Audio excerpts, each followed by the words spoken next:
c'est proprement avoir les yeux fermés sans tâcher jamais de les ouvrir, disait Descartes, que de vivre sans philosophie.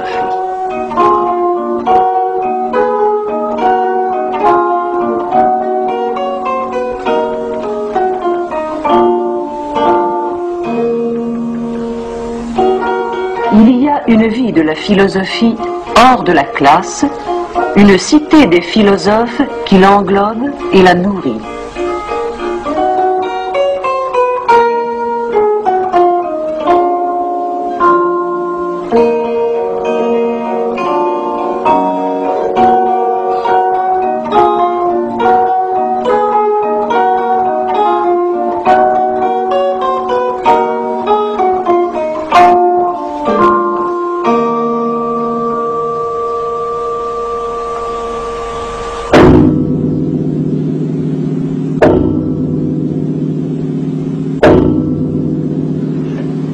Qu'est-ce que la psychologie?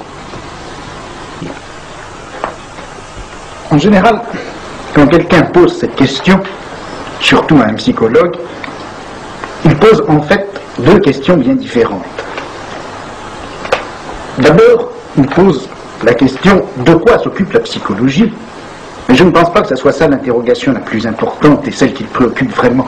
J'ai l'impression que quand on pose la question qu'est-ce que la psychologie, on pose automatiquement cet autre plus fondamental qui est est-ce que la psychologie est une science?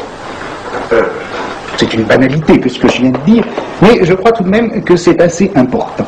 C'est assez important parce que il est de notoriété publique que le statut scientifique de la psychologie, d'abord n'est pas très bien établi, et ensuite n'est pas clair du tout.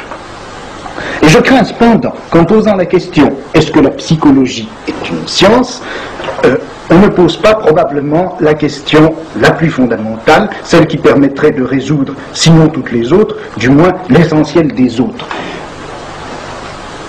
J'aimerais qu'on interroge la psychologie, non pas tellement sur la forme d'objectivité qu'elle peut atteindre, la forme de scientificité dont elle est capable, mais j'aimerais qu'on interroge la psychologie comme on interrogerait n'importe quelle autre forme culturelle. Qu'entendez-vous par une forme culturelle? Bien, par forme culturelle, j'entends, si vous voulez, la manière dont, dans une culture donnée, un savoir s'organise, s'institutionnalise, libère un langage qui lui est propre et éventuellement atteint une forme que l'on peut appeler scientifique ou que l'on peut appeler parascientifique. Alors j'aimerais que l'on interroge la psychologie à cette racine.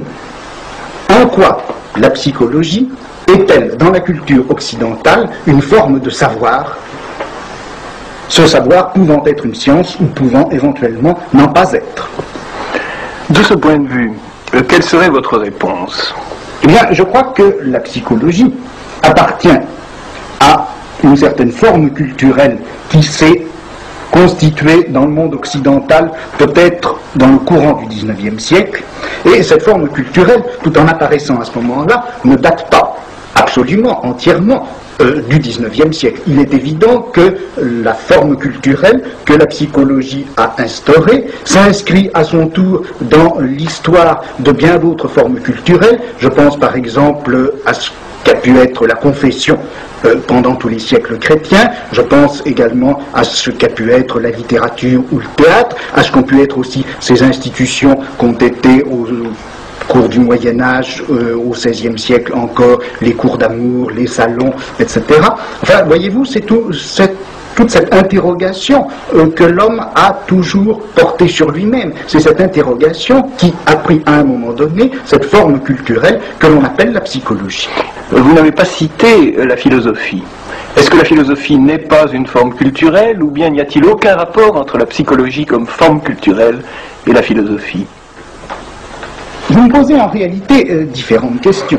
Vous me demandez si la philosophie est ou non une forme culturelle, et vous me demandez d'autre part si la philosophie et la psychologie, entendues toutes deux comme forme culturelle, ont un rapport. Et enfin, vous me demandez quel est le rapport qu'il peut y avoir entre ces deux formes culturelles. À la première question, Je crois qu'on peut répondre en disant que la philosophie, c'est probablement la forme culturelle la plus caractéristique et la plus générale du monde occidental. Depuis le début de la pensée grecque, eh bien, jusqu'à Heidegger, jusqu'à maintenant, la philosophie a été ce en quoi la culture occidentale s'est toujours et perpétuellement réfléchie. Dans cette mesure-là, la philosophie n'est pas une forme culturelle, elle est la forme culturelle la plus générale de notre culture. Maintenant, à la question, y a-t-il des rapports entre la forme culturelle qu'est la philosophie et la forme culturelle qu'est la psychologie? À cette question-là, que pourrait-on répondre? On peut répondre de deux façons. On peut répondre que la psychologie n'a fait en quelque sorte que reprendre dans un style enfin positif et enfin scientifique toute une série de questions qui avaient monté, qui avaient animé la philosophie au cours des siècles précédents, et que la psychologie, en traitant enfin de la conduite et du comportement, n'a pas fait autre chose que de démystifier d'une part et rendre positif de l'autre des notions comme celle d'âme par exemple, ou comme celle de pensée, etc. Dans cette mesure-là, la psychologie apparaîtrait comme purement et simplement la reprise scientifique de ce qui jusqu'à présent avait été aliéné et obscur à soi-même sous la forme de la philosophie. Et dans cette mesure-là, la psychologie apparaîtrait bien comme la forme culturelle dans laquelle l'homme occidental s'interroge lui-même. Et la psychologie, ça serait le rapport fondamental de l'homme à soi dans une culture comme la nôtre. Maintenant, il y a une autre réponse. Il y a une autre réponse possible, et c'est cette autre réponse, bien sûr, que je préfère. Ça consisterait à dire que la philosophie étant la forme culturelle la plus universelle dans laquelle l'Occident s'est réfléchi, il s'est produit à un moment donné, dans cette forme culturelle et dans cette interrogation qu'elle autorisait, il s'est produit un événement assez fondamental qui date probablement du début du XIXe siècle, peut-être déjà de la fin du XVIIIe. Cet événement, ça a été l'apparition de ce qu'on pourrait appeler une réflexion de style anthropologique, c'est-à-dire que est apparue à ce moment-là, pour la première fois, cette interrogation que Kant a formulée dans sa logique, l'interrogation qu'est-ce que l'homme? Mais tout de même, avant Kant, il existe des traités intitulés Traités de la nature humaine. Il existe une réflexion sur l'homme. Oui, mais je crois que la réflexion sur l'homme, au XVIIe et au XVIIIe siècle, tous ces traités sur la nature humaine, tous ces traités de l'homme, ne faisaient en réalité que déployer une réflexion de second ordre par rapport à la réflexion philosophique. C'est-à-dire que le problème de la philosophie était, au moins depuis l'époque chrétienne, une réflexion sur l'infini. L'homme ne suscitait de questions que par rapport à cette philosophie de l'infini, c'est-à-dire qu'on se demandait à quelles conditions et comment il pouvait se faire que des êtres finis puissent d'une part avoir une connaissance vraie, c'est-à-dire une connaissance de l'infini, et pourtant être renvoyés perpétuellement à leur finitude de fait par des choses comme l'erreur, comme le rêve, comme l'imagination, etc. Dans cette mesure-là, la question « qu'est-ce que l'homme » n'était pas, je crois, la question fondamentale de la philosophie. Et puis avec Kant, il y a un renversement de perspective. Avec Kant, il y a un renversement de perspective, c'est-à-dire que pour la première fois, la philosophie s'interroge primitivement sur la finitude. C'est à partir de la finitude que l'interrogation philosophique va se déployer. Il est d'ailleurs caractéristique que, quelque temps déjà auparavant, bien sûr, la pensée de l'infini avait émigré du côté des mathématiques. Tout de même, la critique de la raison pure n'est pas une anthropologie. Oui, mais je vous répondrai par le texte de Kant dans la logique. Vous savez, lorsque Kant dit que les trois questions, que puis-je connaître, que dois-je faire, que m'est-il permis d'espérer, se rapportent toutes les trois à une quatrième question, Vastis Dermens, la question qu'est-ce que l'homme, et dont il dit qu'elle est à la fois la question de l'anthropologie et la question la plus générale de la philosophie. Et dans cette mesure-là, je crois que Kant est bien, sinon le fondateur, du moins le découvreur de ce nouveau champ philosophique qu'est l'anthropologie. champ philosophique qui est arrivé, je crois, au XIXe siècle, et par l'intermédiaire de la dialectique, de Hegel, de Marx, à recouvrir le domaine qui était traditionnellement celui de la philosophie. Est-ce que vous permettez de vous résumer en quelques phrases qui vous trahiront certainement? Certainement pas. Vous avez distingué deux perspectives. Dans la première, la philosophie ouvre en somme le domaine de la psychologie, mais les sciences humaines en assurent ensuite l'élucidation effective et positive. Dans la deuxième perspective, dont vous avez souligné qu'elle avait votre préférence, l'anthropologie tout entière se trouve prise comme moment destinal, en somme, de la philosophie comme forme culturelle à travers quoi l'Occident parvient à la pensée de soi, ou tente de parvenir à la pensée de soi. Alors, si vous le voulez bien, je voudrais reposer ma question relative à l'essence de la psychologie à l'un et à l'autre de ces deux niveaux. Et d'abord, si l'on admet que la philosophie a en somme prescrit implicitement son domaine aux sciences humaines en général, les sciences humaines prenant maintenant dans l'optique positiviste, disons, le relais de la vieille question philosophique. Dans cette optique-là, en admettant que vous puissiez la mimer provisoirement, qu'est-ce qui assure la spécificité de la psychologie au milieu des autres entreprises que l'on désigne communément du nom de sciences humaines? Eh bien, je crois que ce qui a caractérisé la psychologie et ce qui a fait qu'elle elle est probablement encore la plus importante des sciences humaines, la science humaine en quelque sorte rectrice, ça a été la découverte de l'inconscient par Freud. C'est-à-dire que la psychologie a elle-même, à l'intérieur de soi, opéré vers la fin du XIXe siècle une reconversion tout à fait étonnante et qui est, je crois, qui ouvre, je crois, la dimension la plus problématique et la plus fondamentale de la psychologie. On peut dire en gros que la psychologie, depuis la fin du XVIIIe siècle jusqu'à la fin du XIXe siècle, a essentiellement, s'est donné explicitement pour projet de faire l'analyse de la conscience, analyse des idées sous la forme de l'idéologie, analyse de la pensée, analyse des sentiments, etc. Et c'est à la fin du XIXe siècle que, brusquement, pivotant autour de son objet, la psychologie ne s'est plus donnée comme science de la psyché consciente, mais science de quelque chose qui venait d'être découvert, science de l'inconscient.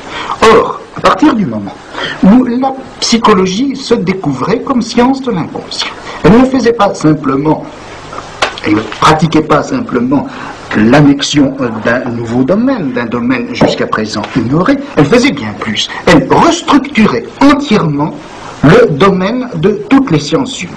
En effet, en découvrant l'inconscient, la psychologie découvrait que le corps lui-même faisait partie de notre inconscient, que la collectivité à laquelle nous appartenons, le groupe social, la culture dans laquelle nous avons vécu font partie de notre inconscient. Elle découvrait que nos parents, notre père, notre mère ne sont pas autre chose que des figures dans notre inconscient, etc.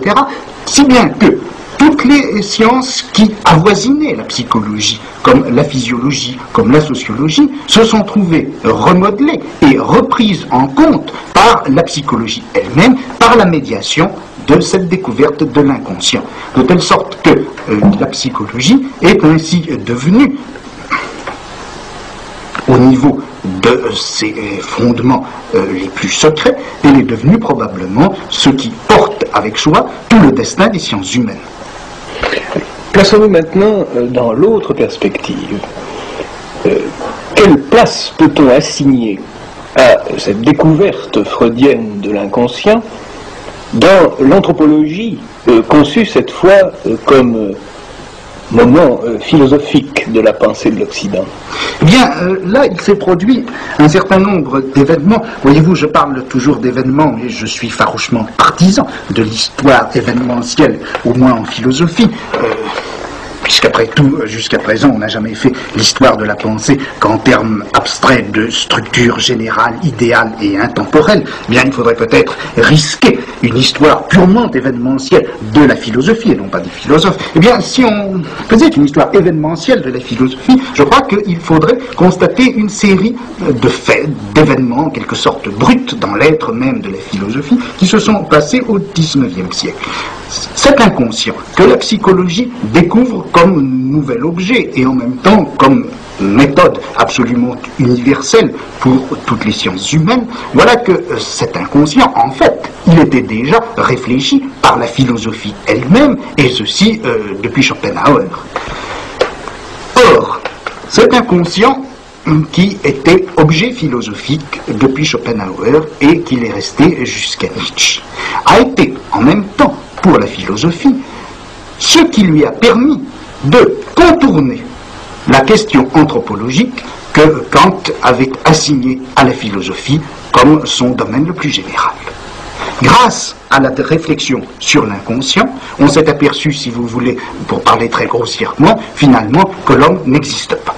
Et c'est bien ce que Nietzsche a découvert lorsque, en affirmant la mort de Dieu, il a montré que cette mort de Dieu, ce n'était pas simplement la fin de la religion chrétienne, ce n'était même pas la fin de toutes les religions, mais c'était la fin de l'homme dans sa réalité et dans sa valeur humaniste, tel qu'il avait été reconnu depuis la Renaissance, depuis le protestantisme, peut-être même bien avant, depuis Socrate.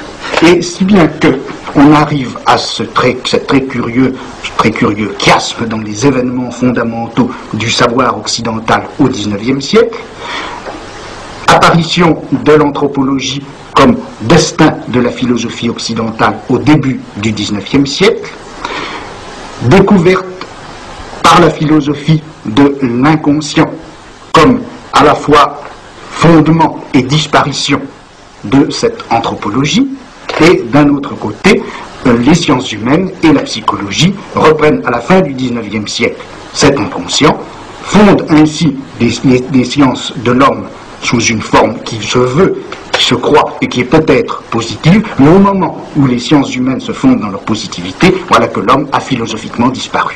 Et si précisément il existe de nos jours ce lien et ce non-lien entre la philosophie et la psychologie, c'est bien peut-être précisément à cela que ce phénomène est dû. D'une part, la philosophie a imposé le thème anthropologique à toute la culture occidentale, et puis au moment où la psychologie reprend ce thème anthropologique et lui donne, grâce à l'inconscient, une parole absolument nouvelle et peut-être positive, eh bien la philosophie découvre que l'homme lui-même n'existe pas, ce qui fait que la positivité de la psychologie n'aurait peut-être pour fondement que cette aberration, ce vide, cette lacune qui serait l'existence de l'homme. Vous avez dit que le grand recentrement de la psychologie et même des sciences humaines en général s'était fait à la fin du XIXe siècle autour du thème de la découverte de l'inconscient. Le mot découverte est pris en général dans un contexte scientifique ou positiviste. Qu'entendez-vous exactement par découverte de l'inconscient? Je crois qu'il faut prendre le mot à peu près au sens strict. Freud a littéralement découvert l'inconscient comme une chose.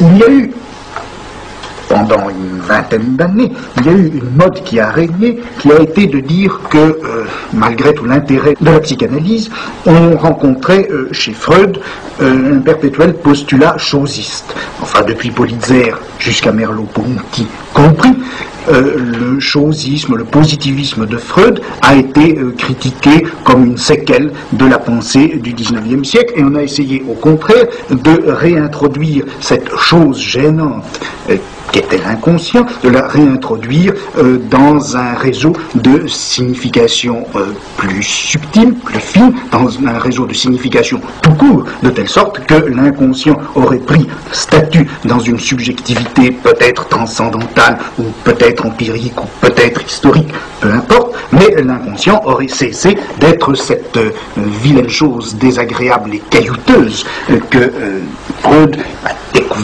a découvert en quelque sorte au-dessous du psychisme humain. Mais enfin, il ne faut pas oublier tout de même que Freud a effectivement découvert l'inconscient comme on découvre une chose, ou plutôt, si vous voulez, comme on découvre un texte.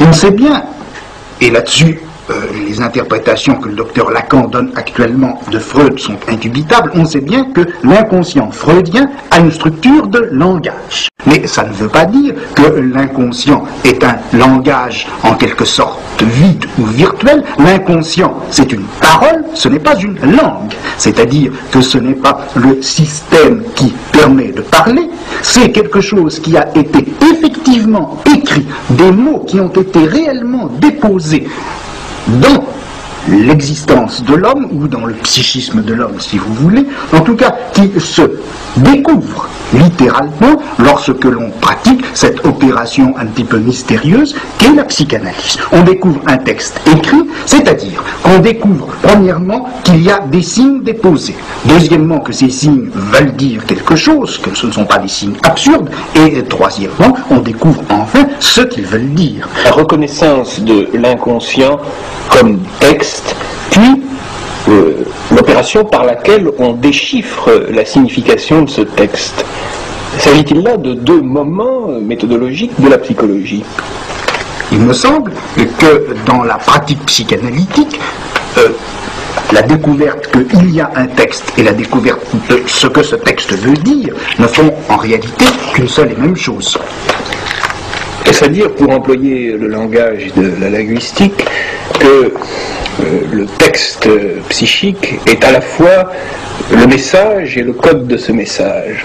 On a affaire à un ensemble de graphies, si vous voulez, dont on ne sait même pas encore si ce sont des lettres, des mots qui sont par là représentés. Et de plus, une fois que l'on sait, ou une fois admis qu'il s'agit bien de mots qui sont ainsi déposés, on ne sait pas leur sens. Et on ne sait pas quel rapport ils ont avec leur sens. Il faut donc que l'opération analytique fasse d'un seul tenant la triple opération qui consiste à isoler ce qui est signifiant, deuxièmement établir la loi qui régit les rapports du signifiant au signifié, et finalement découvrir ce que ça veut dire et découvrir le texte final qu'il y a à interpréter. Oui, mais je vois là une difficulté. Si le message que représente l'inconscient est à lui-même son propre code, la psychologie, sous la forme de la psychanalyse, va se révéler impuissante à se constituer comme science de structure générale. Nous aurons affaire dans tous les cas à des textes individuels porteurs de leur propre code et qui demanderont à chaque fois le recommencement de l'entreprise entière. Bien, c'est pourquoi il n'y a pas au fond de psychanalyse générale, c'est pourquoi il n'y a pas de psychanalyse collective. On ne peut parler de psychanalyse d'une culture, par exemple, ou de psychanalyse d'une société que par métaphore, c'est-à-dire, puisque nous sommes dans le domaine des sciences, par erreur et par abus de langage. Il n'y a de psychanalyse que de l'individu, et dans cet acte absolument fondateur, si vous voulez, fondateur de sens, qui est le rapport analytique entre le médecin, entre le psychanalyste et son patient, il n'en reste pas moins que chacune de ces découvertes rigoureusement individuelles, qu'il y a un texte et de ce que ce texte veut dire, peut permettre évidemment d'établir certains isomorphismes ou certaines structures générales de langage que l'on va trouver chez un autre individu. Mais le fait que le message détienne en lui-même son propre code est une loi fondamentale de la psychanalyse et fait qu'il n'y a de psychanalyse qu'à l'intérieur de cette opération individuelle qui est la cure même de la psychanalyse. Je voudrais maintenant revenir avec quelque obstination à la question qu'est-ce que la psychologie, et peut-être aussi vous contraindre à parler de ce dont je vous soupçonne de ne pas vouloir parler. Vous définissez la psychologie comme science ou connaissance de l'inconscient. Mais enfin, quel statut accorder à toutes ces pratiques, à toutes ces activités qui existent? Psychologie animale, tests, psychophysiologie, psychologie factorielle. Bref, tout ce qu'on appelle, pour l'opposer à la psychanalyse, la psychologie théorique ou la psychologie de laboratoire. Bien, il me semble précisément que cette psychologie est la moins théorique qu'on puisse imaginer. Je veux dire ceci, c'est qu'il n'y a certainement pas entre la théorie et la pratique freudienne la distinction qu'on a voulu croire pendant un certain nombre d'années. la pratique freudienne et la théorie freudienne ne sont certainement qu'une seule et même chose. En revanche, la psychologie dite théorique me paraît terriblement pratique. Je veux dire ceci, c'est que les rapports de production ont changé entre le 19e et le 20e siècle. Les rapports de production ont changé, et puis de plus, l'homme est apparu comme n'étant pas simplement un producteur, mais maintenant comme un consommateur. Et il me semble que, d'une part, dans cette apparition de la consommation comme fait économique essentiel, et puis dans le jeu qui s'est produit dans les rapports de production, c'est libérer un espace à l'intérieur duquel un certain nombre de pratiques sont devenues possibles. La psychologie des aptitudes, si vous voulez, et la psychologie des besoins me paraissent l'une et l'autre se loger très bien à l'intérieur de ces nouvelles pratiques économiques, et je crois que toute la psychologie, à partir du moment où elle n'est pas psychologie de l'inconscient, c'est-à-dire à partir du moment où elle n'est pas psychanalyse, est forcément une psychologie de type économique. On a fait grand usage, au moins à une certaine époque, pour distinguer, pour opposer psychologie expérimentale ou positiviste et psychologie anthropologique, disons, de la distinction entre explication et compréhension. Est-ce que ça vous paraît avoir un sens? Je crois que ça en a un et très profond. Mais je ne suis pas sûr que la notion de compréhension, que le mot même de comprendre, soit absolument le mieux adapté. Il me semble, si vous voulez, que ce qui s'est passé, c'est en gros la chose suivante. Depuis le XVIIe siècle jusqu'à la fin du XIXe, toutes les disciplines interprétatives ou exégétiques étaient en quelque sorte restées dans l'ombre, ou s'étaient retirées dans l'ombre au profit de toute une méthodologie du savoir qui cherchait beaucoup plutôt la définition plus ou moins positiviste de lois ou de principes d'explication. Et voilà que, à travers Nietzsche, à travers la réapparition également de l'exégèse et de l'interprétation des textes religieux au XIXe siècle, à travers bien entendu la psychanalyse qui est découverte et interprétation du signe, voilà que sont réapparues dans la culture occidentale des techniques interprétatives, des techniques d'exégèse qui avaient été fondées à Alexandrie avant même le christianisme et qui n'ont pas cessé de surplomber le monde occidental jusqu'au XVIe siècle, jusqu'à la Renaissance, peut-être même jusqu'au cartésianisme. Et c'est la réapparition de ces techniques interprétatives que Dilthey a appelé du mot peut-être pas très ajusté de comprendre. J'aimerais mieux que l'on dise expliquer et interpréter, ça me paraîtrait beaucoup mieux caractériser ce mouvement de bascule par lequel la vieille exégèse alexandrine a réapparu chez nous à travers Freud et jusqu'aux psychanalystes contemporains. Eh bien, je terminerai par une question pédagogique. Si vous aviez à enseigner dans une de nos classes terminales ce qu'on appelle la psychologie, comment vous y prendriez-vous? Bien, je dois vous dire que je serais assez embarrassé. Parce que j'ai l'impression que j'aurais un rôle au moins double. Il faudrait d'une part que j'enseigne la psychologie, et d'un autre côté que j'enseigne la philosophie. Il me semble que la seule manière de résoudre ce problème, ce n'est pas de nier le partage, mais au contraire de l'appuyer, de le marquer davantage encore. Et ce que j'aimerais faire, c'est faire mon cours de psychologie masqué comme le philosophe de Descartes, mais c'est en tant que psychologue, cette fois, que je serai masqué. Je tâcherai de changer mon visage autant que faire se peut, changer ma voix aussi, changer mes gestes, changer tout mon habitus, et puis, pendant l'heure de psychologie, eh bien, j'enseignerai la psychologie de laboratoire, j'enseignerai les tests, j'enseignerai le labyrinthe, j'enseignerai le rat. Bien sûr, il faudrait aussi que je parle de psychanalyse. Ça serait, si vous voulez, la seconde variante de ce premier personnage. Je tâcherai de parler avec la plus grande prudence, mais la plus grande précision aussi, de ce que c'est que la psychanalyse, qui est si proche de ce qu'il y a de fondamental dans les sciences humaines, et qui est pourtant si éloignée de la psychologie de laboratoire, probablement parce qu'elle n'est pas liée à la même structure de la praxis. Et puis alors, pendant l'heure suivante, je serai philosophe, c'est-à-dire que j'enlèverai mon masque, j'essaierai de reprendre ma voix, et c'est à ce moment-là, dans toute la mesure, au plus près de moi-même, que j'essaierai de parler de ce que c'est que la philosophie.